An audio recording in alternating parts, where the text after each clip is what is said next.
Welcome to Duck Season Somewhere podcast. This episode is brought to you by the following sponsors. GetDucks.com, your proven source for the very best waterfowl hunting adventures. Argentina, Mexico, 6 whole continents worth. For 2 decades, we've delivered real duck hunts for real duck hunters. And USHuntlist.com, because the next great hunt is closer than you think. Search our database of proven U.S. and Canadian outfits. Contact them directly with confidence. Trust is earned. By the numbers, 121 waterfowl subspecies bagged on 6 continents, 20 countries, 36 U.S. states, and growing. I spend upwards of 225 days per year chasing ducks, geese, and swans worldwide. And I don't choose shotguns for their brand name or the cool factor. Y'all know me way better than that. I've shot Benelli for over 2 decades. I continue shooting Benelli shotguns for their simplicity, utter reliability, and superior performance. Whether hunting near home or halfway across the world, that is the stuff that matters. Sit means sit and stay until it doesn't. No matter how well or how often trained, retrievers want those ducks as badly as we do, maybe even more. Chardog might be titled, but she's still just a dog. I'm over 50 years old and I still do dumb stuff, trust me. Retrievers are family. I wouldn't endanger my children near heavy traffic, and I'm not going to risk my dog jumping in front of blazing guns either. Gundog Outdoors' patented quick-release safety system is fully adjustable, tethers to any blind or stand, has titanium stakes for frozen ground, and a quick-release marine-grade shackle to quickly release Fido when the smoke clears. Visit GundogOutdoors.com. Connect with them on Instagram at Gundog Outdoors to see their growing line of Gundog safety and performance products. Enter hashtag GetDucks to receive 15% discount off of your first order. Boss Shot Shell's copper-plated bismuth tin alloy is the good old days again. Steel shot's come a long way in the past 30 years, but will never, ever perform like good old-fashioned lead. Say goodbye to all that gimmicky, high recoil, compensation, science, hype, and hello to superior performance. Know your pattern, take ethical shots, make clean kills. That is the boss way. The good old days are now. It really is duck season somewhere for 365 days per year. Duck Season Somewhere takes me year-round to worldwide destinations where I visit with the most interesting people. I'm your host, Ramsey Russell. Join me here to listen to those conversations. Welcome back to Duck Season Somewhere from Utah. Road trip 2020 well underway. You know, this whole road trip is kind of like a Forrest Gump thing. You know, he ran to the end of the driveway, went that far, he might as well go to the end of town, went that far, he might as well cross the line of Alabama, and it just got out of hand. And this whole road trip kind of started because, fortunately, I got drawn for a Swan tag in Utah. So I'm going to come out to Utah, hunt with my buddy and today's guest, Chad Yamane of Fried Feather Outfitters, for a Swan, and it just got out of hand. I went that far, I might as well just keep on going. How are you today, Chad? I'm doing good. How are you doing today? Man, you make swan hunting look easy. I always tell everyone that the hardest part of swan hunting in Utah is drawing the tag when you come with us. That's the hardest part, and it is hard. I heard today there's something like 2,500 some odd tags drawn and 5,000 to 7,000 applications for those tags. Yeah, exactly. So, we have a point system here in Utah, kind of like a big game point system. So about every other year, every 2 years, you can plan on drawing a swan tag when you apply for it. Well, I'm going to keep applying. Right. I enjoyed it. I enjoyed it. What is the hardest part, other than getting drawn? To walk everybody through what it's like to shoot a big white bird in Utah. Well, I mean, we can go all the way back, to when I first started, and probably most swan hunters start. So, when I started 20 years ago chasing swans, or even 12 years old when we had tags, 90% of the Utah swan hunters they go out, they they walk the dikes, and you find a day like today where it's blustery and windy and rainy, and you go out on the dikes and you hope that you catch a flock of them coming over you low enough, and you just pass shoot them, and that's what 90% of the hunters did starting out, and probably a lot of the swan hunters still today. I'll bet 90% of them still do that. But man, just like everything, you want to. You get a kind of taste of having them closer, or you see someone decoying them, and so we started out throwing out garbage bags. We'd throw a thing of white garbage bags in your coat pocket, some string and some weights, and you'd walk out there, and it works really, really, really well. And I think it still really works relatively well today. And I think one of the reasons why is when you look at a garbage bag and the end of it, it almost looks like a butt up feeder on a swan. And I 100% believe that if you took out a dozen of those today, it would work out well, and you'd probably still kill them. But we started out with garbage bags, blowing them up with air, tossing them out there in the pond, and decoying them. And that's when I started kind of mouth calling them, and it used to just be kind of that woo like you hear, and we kind of joked about. Like everybody I've heard before I hunted with you sounded kind of like Jerry Clower calling up his beagle hounds. How? Yeah. Me too. Just wooing at them. Yep. Wooing at them. Woo. Exactly. Just that loud woo, and they just yell at them. And so, over the 15, 20 years I've been trying to decoy them, I've just kind of, I mouth call them. I'm horrible on a goose call, or a swan call that manufactured one, but I've just tried to imitate them. It's just like everything, I listen to them. I listen to their vocabulary. And so that's where I've progressed to at today when I'm mouth calling them. But then, so the progression starts into, well, okay, garbage bags works. Let's paint up some of those 747 Magnums.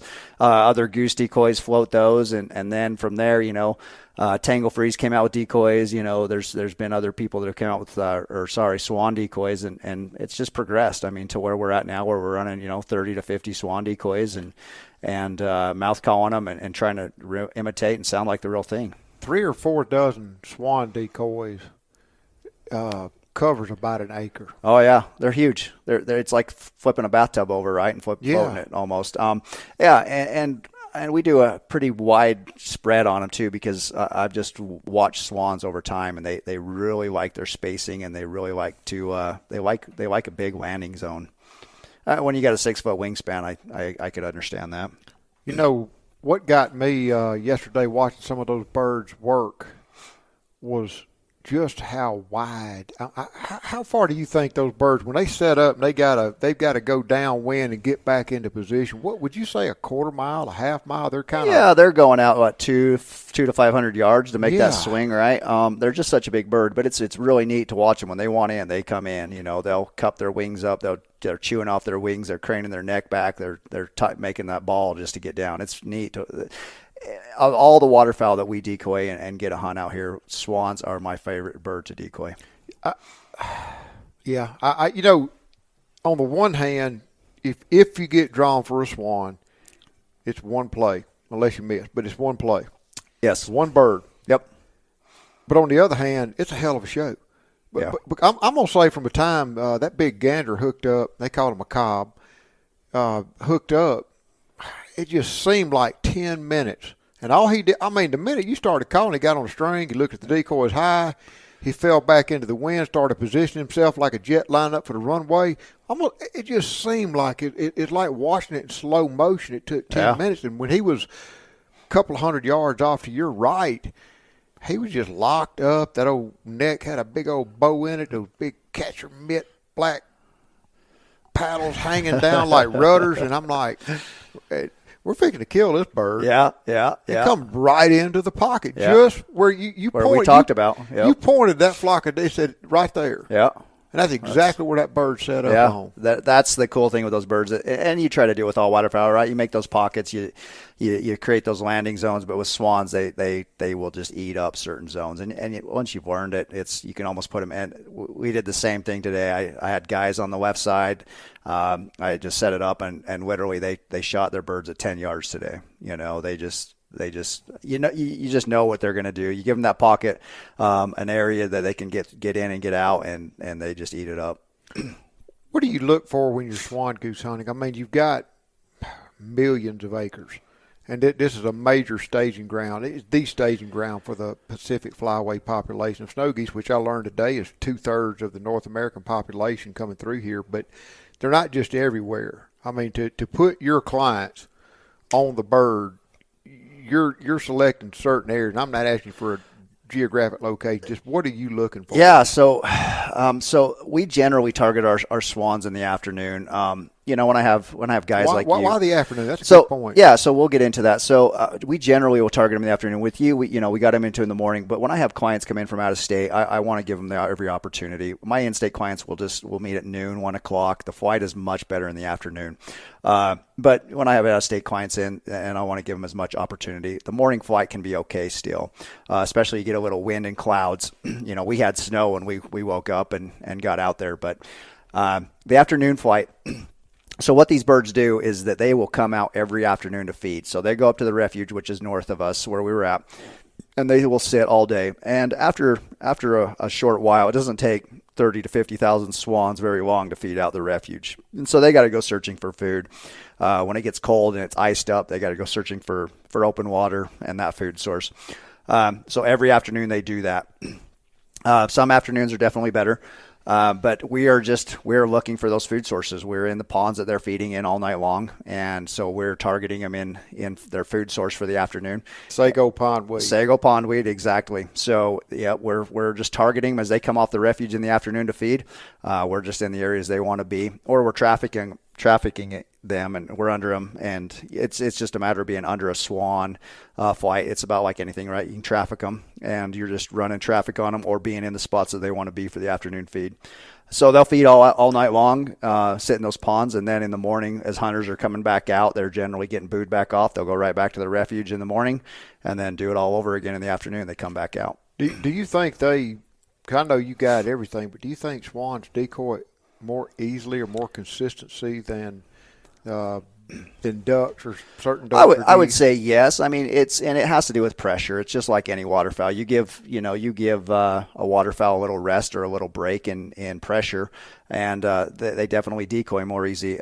These birds don't get hunted all that much on their flyway down. Montana gives out 500 tags. Alaska, they allowed them to harvest them, but not very many.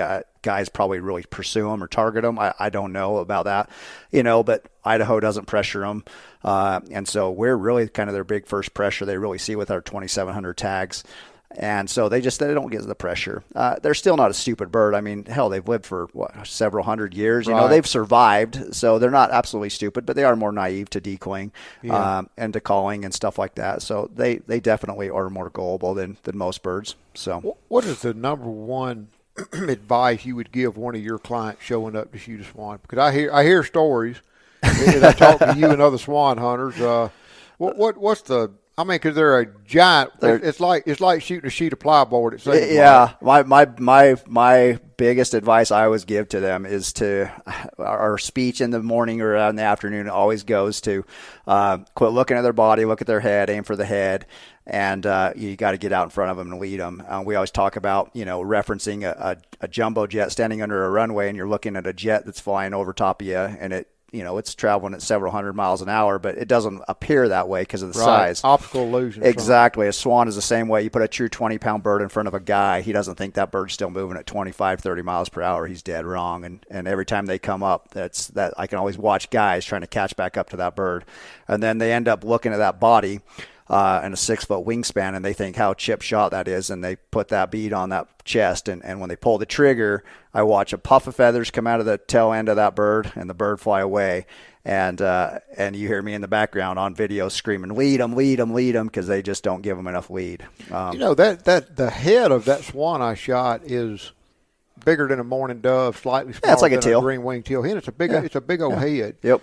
And if you're used to shooting ducks or even geese, and you're looking at that white bird, your math is off. Oh yeah. Your math, it's something about the conversion of scale into your brain and what you're automatically programmed to lead is off. Yeah. You have to look at that head. You have to look at that head, and it's I think it's just that natural tendency too for your eyes to focus on the biggest, brightest white, object, and that motion in the wings and the big white chest, especially with the sun on them. It's hard to get your eyes to pull off of that chest and those wings. You just got to do it though. There's no way to kill a bird when you shoot them in the tail feathers, their feet drop out. You just got to get on. They're a big bird. And they're tough, right? They're tough. I mean, you put 2 solid hits on your bird and, they don't just die. They don't just like a hitman double tap, bam, bam. Yep. Yeah. So that's the third tundra swan I've shot. And every one of them, it's like they died in slow motion. Yeah. They don't just crumple like a little duck that gets crushed. They just, I mean, they're hit. That was a solid hit. That bird was hit in the neck, the head. It was a very solid hit. But still, he doesn't just wad up and fall straight down. Yeah, they're tough birds. And I just feel like I just need to keep shooting till his head's flat. That's what I tell everyone too. If their heads are up, keep shooting, because I don't want to chase that thing across the pond. I mean, you got their feet are as big as your hand. Yeah. They can get some distance on a dog and a boat before you can even get out of the blind to get them. So. Yep. What? Talk about. Let's talk about the morning we hunted.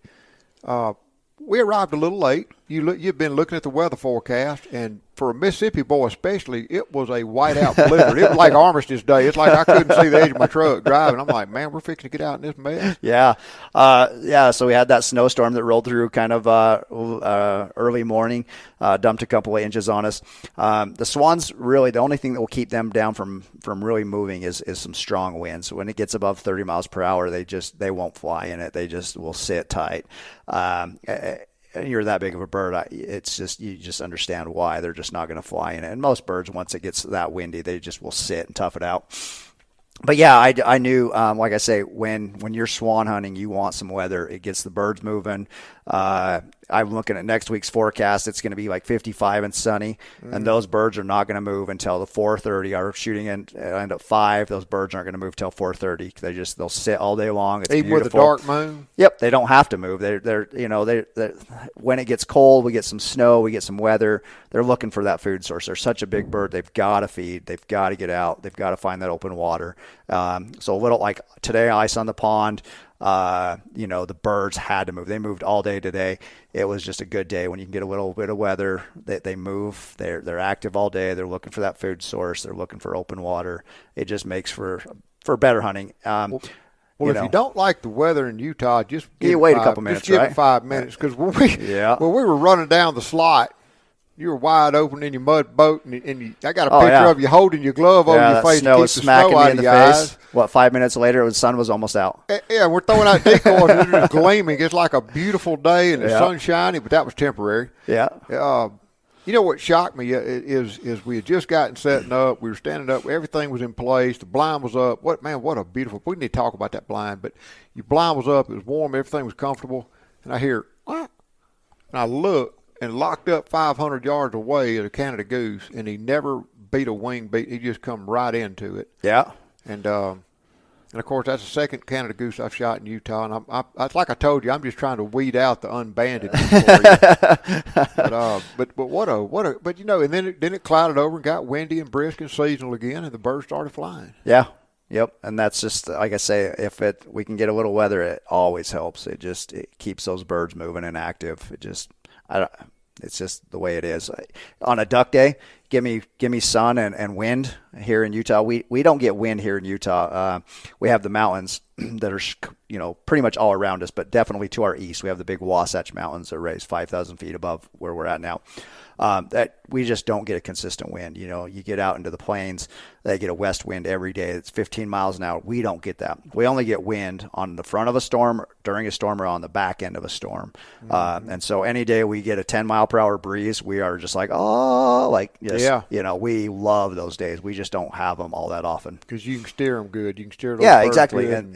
And sun and wind, those ducks, it makes everything easier to decoy and to kill, for sure. Your boat was pushed up into a slot in Frag-Mighty. Yeah, the good old frag. Old frag, which I tell you, it's as good a hiding cover as I've ever seen. It's the only thing it's good for, like we've said. That's the only thing it's good for. Yep. But But you had told me, Charlie was right there on the front of the boat, and you said, don't let the dog run through this stuff. Yeah, so that frag, it's nasty stuff. It'll puncture waders, it'll puncture dogs' feet. It's for people that don't know what frag is, if you can basically think of like a thin, skinny bamboo, that's what it is. It just shoots up. It looks like a bamboo. It's got kind of a big brush head on it. But when it breaks off, it's just like bamboo. It's got a sharp, end on it. It's a pencil size. And dogs, when they jump off boats or when they're running through it, they just puncture their feet. The bacteria that's in our mud out here, and I don't know what it is, a spore or whatever. I call it marsh foot. And I got that term from guys out in Nevada. They kind of hunt the same thing, and they say when their dogs puncture their feet, they just called it marsh foot. But before you even get back home from the afternoon hunt, your dog's foot will be swollen the size of a baseball. It's nasty. And, it's just filled with infection. As soon as my dog last year was down with it twice last year. As soon as I see that, she goes home, she gets a cc of penicillin in her butt, and she starts that regimen for a week. Sometimes the vet has to go in and drain it, put tubes in. It's bad stuff. Yeah, bleed it out. It's funny you should talk about all that because just today I stopped by and saw Rich Hansen. He was on his way to the vet. Yep. His dog stepped on it and it swole up. Swole up, huh? Yep. It's horrible stuff. Limping, It's horrible stuff. Yep. And it happens just like that. You instantly know by the time you get home if your dog has punctured her foot in that stuff. Yeah, it's bad. And like you say, it's the only thing it's good for is building a blind. There's no food source in it. It gets so thick that ducks can't nest in it. They don't use it much for cover because it's so thick. It builds a great duck blind, though. Mm-hmm. I tell you, we went swan hunting. It was easy. We talked about this. I was going to be selective, and I was going to do this, and I was going to do that. And that first big white bird, he was a big bird. He was 20 pounds if he was an ounce. A big bird. And and I'd have said based on some of the ones I'd shot in North Carolina, that swans were really about the size of a big Canada goose, just a lot longer neck and wings. But that wasn't the case. That was a massive bird. Yeah, the huge chest. Yeah. That huge. Big, huge chest. Yeah, I think some of your smaller females are probably the size of maybe, I'd say a couple pounds probably bigger than even a large goose. But, yeah, I mean, they range in all different sizes. But, yeah, the big males can get a true 20-pound bird. And I had intended just to breast that bird out and eat him for supper tonight. And I got a call from Arkansas. Guy's got a big lodge down there, wants him in his camp house. There you go. So he's frozen, and we're going to ship him out Monday, FedEx, second day, and boom, he'll show up and be in a big lodge to live out his life. Wonderful. That's cool. It'll work out good. But now, I got to say this, we swapped gears the next day. Yeah. So going back really fast to how you were going to wait on swans, I've seen growing men say that they're going to wait for their child to shoot and will literally stand up. They get so excited. It's swan fever, whatever it may be. It's neat when you have that true 20-pound bird lock up and come into the decoys. But I've seen grown men basically push their child down to shoot a swan. They get so excited over it. It's a neat bird. Like I say, it's my favorite bird to decoy out there. It just really is. It's a neat thing to watch. It's very unique. And I learned today that Utah was the first state in the union to allow swan hunting. Yep. Now there's 10, and hopefully more will come. I was going to say that the next day. Yep. That was cool. I'd shot swans before, but I really wanted to shoot one in Utah. And trust you me, every time I get drawn, I'll be seeing you again, Chad. But what about yesterday's hunt was one of the most right about the time I think I've seen and done it all. We go out to 2-inch deep water. There's rafts of birds stretching for miles, clouds of birds as you're driving out with those airboats on that slick, and then y'all deployed one of the most unique systems I've ever seen. Those just hand-cut, solid black silhouettes. Yep. An ocean of them. And we just laid in them. I'm thinking, well, I guess this could work. Yeah, you wouldn't be the first person that said that. That is just, like I say, the traditional, what we talked about kind of is the traditional Utah airboat tail hunt, green wing tail hunt on the Great Salt Lake. They've been doing it forever, and it flat out works. As you see, there's nothing grows out on the Great Salt Lake. It's just too salty. It's anywhere from 2 to 6 times saltier than the ocean, and so nothing grows out. There's no vegetation, but the birds just don't have to get that high. The puddle ducks don't play very well. We saw a bunch of puddle ducks, and they just don't play well because they fly high. But the teal, the goldeneye, the shovelers, they don't. They have no reason to get high, and they stay low out there, and they just work into it. You'll never see it anywhere else in the world. I promise you that. It's something you'll never see. But yeah, we just we roll out there. We have these coffin blinds that we lay in. Yeah, we throw out 200 to 300 of those black silhouettes just to look like that wad of birds that are sitting out there. We throw out about 10 to 15 dozen floaters out front with some spinners and lay there. You try to get as low profile as you can, and they just come in and eat it up. So well, Big Ed was filming it, and he was laying down with us, and it was funny looking back at him because those birds were coming in so low he couldn't see them. Yeah, yep. It was like talking to him in Braille, trying to figure out where he needed to point his camera. Yeah, he wanted you to tell him exactly where everything was coming. But yep, that's what they do. So was that a pretty typical shoot like that? That's a pretty typical shoot. Yeah, for sure. Because he was concerned. He said, "Man, I mean, we were driving out to meet you that day, and it was broad sunlight. It'd been shooting time for a couple of hours." And he said, "Man, I said, no, Chad's real deal. He knows what he's doing." Yeah, It was ice that morning, which is why I think you wanted to start up late. Yeah, exactly. So when it gets kind of cold like that and ice on the pond, those teal they're a small bird. We keep them here up until the end of our close in January. The teal are a hardy little bird for teal. They stick and stay. And they just, when it gets cold, they're just like you and me. They don't want to get out there and move anywhere where they have to. So they'll hunker down, and they know. I mean, they know that if the sun's going to come out, it's going to warm it up. It's going to thaw their food source. The ice is going to be gone. Like we rolled into ice. We fought some ice. And then, hell, by the time we left, everything was damn near ice-free that afternoon. And the birds had just really started moving when we were picking up, which is what we like. We like to get out there. We probably finished setting up and get the dogs in place and airboat. It was after 11. Off. Yeah, 11:30. Yep. Yeah, it was after 11. Probably picking up around 1:30. Yep.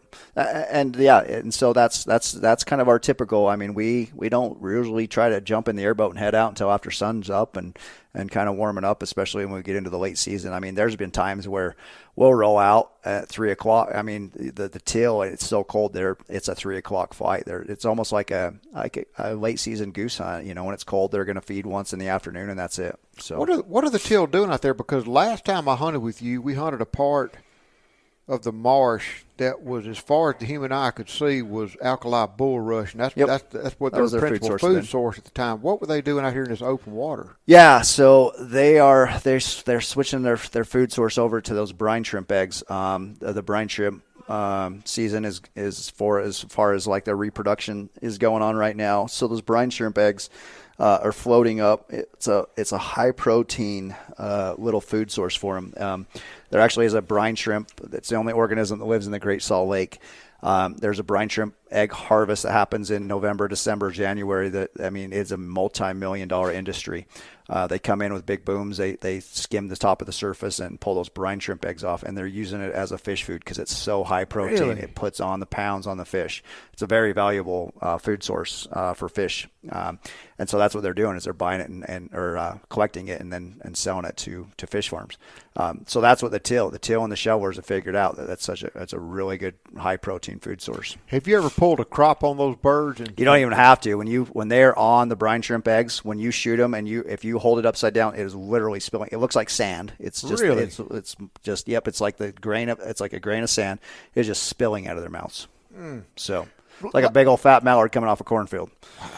Last question is, you were telling me yesterday it's a drought. I couldn't tell it, but I'm not familiar with this area, but it's a drought. And you said there were some issues going on with fresh water coming into that part of the lake. Yeah. We're just in a really, really bad – we had a really bad summer, not a great winter last year. The lake's in a really bad way right now. It's as low as I can ever remember seeing it. I mean, where we launched our airboat out of, we were only in a couple inches of water. We don't get some water, we're going to be hurting bad. But, yeah, we were in the Farmington Bay, what they call Farmington Bay. The Antelope Island, which is out there where we were at, is now not even an island. There's a land bridge that crosses in between Salt Lake and Antelope Island. It's just the lake is so low. Basically, where we were at, if you would have tasted the water, there would have been very little salt content in it. You wouldn't have been able to taste probably any. And that's just because the water that is flowing in right there is literally flowing out around the island. It's almost a river at this point because the lake is so low, flows out, and then out into kind of the main part of what we'd call the Great Salt Lake. Even though we were on the Great Salt Lake, you weren't in very salty water yesterday. Mm-hmm. What are last little topic? Because listen, folks, we got folks piling in, and we've got 15 or 20 great big old bam bam steaks ready to cook. Yeah, I'm looking forward to that. Oh, yeah, me too. I'm ready to finish my drink. Chad, real quickly, y'all can shoot trumpeter swans, but there's a quota on it. And y'all are kind of racing the clock because it's like the state can shoot so many, and so many have already been shot. Yeah, DNR sending out emails. Yeah, they put it used to be 10 up until last year. They actually pushed and got that raised to 20. It's our quota for trumpeters. So yeah, it's not illegal to shoot a trumpeter. Mistakes are made, and the state understands that, and so that's why that's in place. I really believed after last year that was a freak occurrence, that we would never probably see that again in a lifetime. I think our bizarre weather patterns that we're having, it's hard to deny it, but Montana again and north of us had a really hard freeze that first week in November. They were not getting above the teens. The waters froze up. Those trumpeters are pretty hardy birds, and if they can find open water, they'll stick and stay. I really think that, again, we had this big push of trumps again. We're at like 12. Someone said today that maybe possibly 14. So, yeah, well, there's nothing I can do about it. There's nothing you can do about it. There's nothing anyone can do about it. We're just gonna roll with it, and if it shuts down, then it shuts down. A trumpeter is a true trophy. I would never frown on anyone for doing it. I understand why guys do it. I've targeted them in the past, and it's hard. But you were saying the other day, it's kind of hard sometimes to tell the difference in the two. It's a big white bird. So trumpeters are a lot quieter than tundra swans. The tundra swans, as you know, and as if you've heard over the last couple of days, are very vocal birds. They are really extremely vocal. Everyone always says, "Oh, you just listen to them." Trumps are pretty quiet birds. I shot one a couple years ago. I had no idea it was a trumpeter until after I pulled the trigger. Mm-hmm. And the reason being is they came in silent. There was a 4-pack of them. If they're flying together, a 5-pound difference on a bird on a wing is pretty hard to tell. And it was. Like I say, as soon as I pulled the trigger and the rest of the family group started making their call, I knew what it was. But up until that point, I had no idea that I'd shot one. What's the difference in their sounds? So the tundra swan or the whistling swan has that high pitched, yodel whistle, and the trumpeter sounds like a kid picked up his toy trumpet and is just blowing away on it. I mean, they're just a low, nasally trumpet noise. Mm-hmm. Literally, when you hear one, you're like, that's a trumpet. Like, it sounds like someone blowing on a trumpet. Other than that, if it's flying solo, you'd never know it was a trumpeter unless it was calling. And if it's flying with a flock of tundras, they're obvious at that point to pick out. They are that much bigger. But a single bird or a flock of them together, unless they're vocal, is extremely tough. Chad, how can anybody listening get in touch with you? You can check us out on our website, friedfeathers.com.